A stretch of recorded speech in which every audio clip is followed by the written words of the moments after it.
One of the most common questions that educators and students who are studying early childhood education and care have in mind is what theories underpin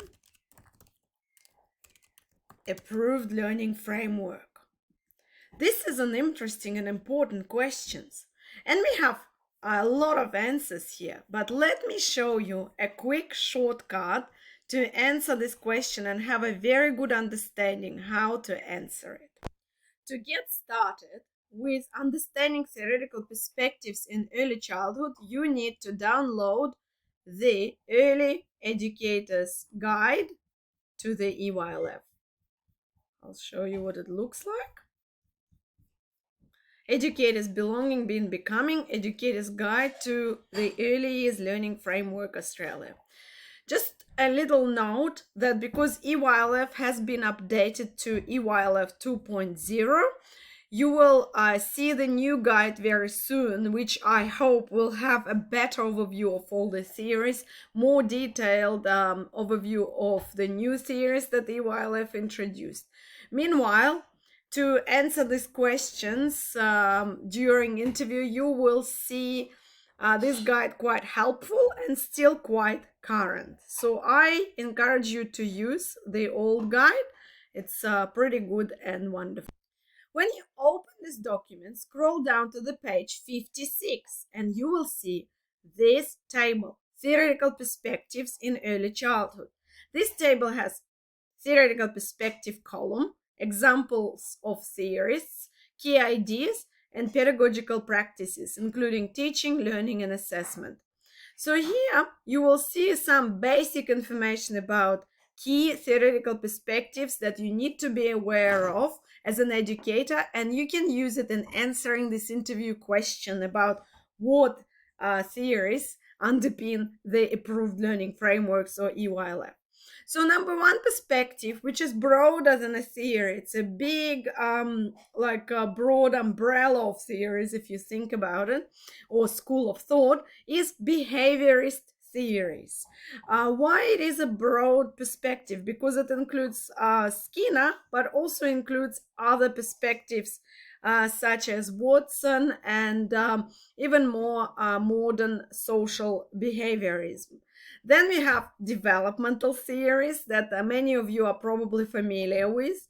And the theorist examples are listed here as Piaget, Donaldson, Bowlby.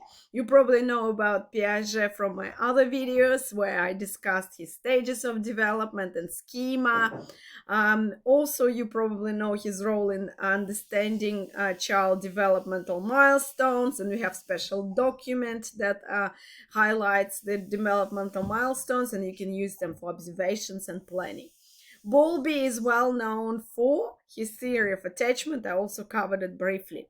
So here is the second one. So the third perspective is socio-cultural perspective or socio-cultural theories.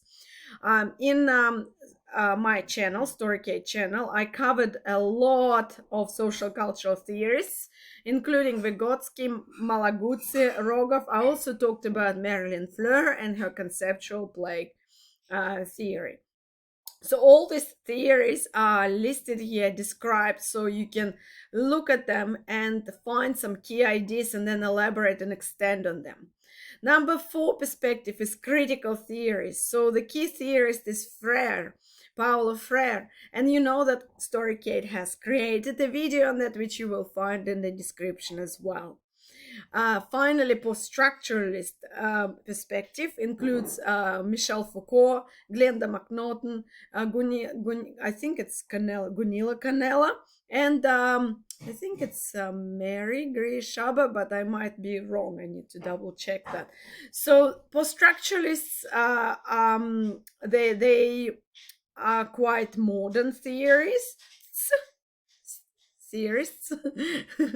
And if you have been asked, let's say, tell me about some contemporary theorists, you can always go with critical and post-structuralist theory because they are fantastic. So these are the, in my opinion, really important pages to get started in understanding the 5 big perspectives of EYLF or the perspectives in early childhood education care that underpin the EYLF.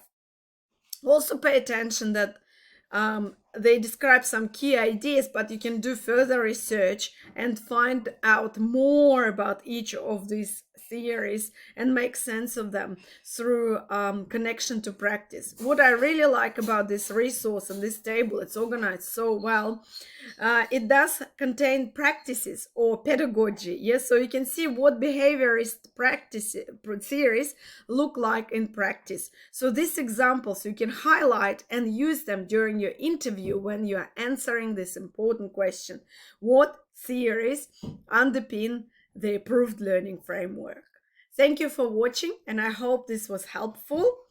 Post any comments below if you still have any questions about theories.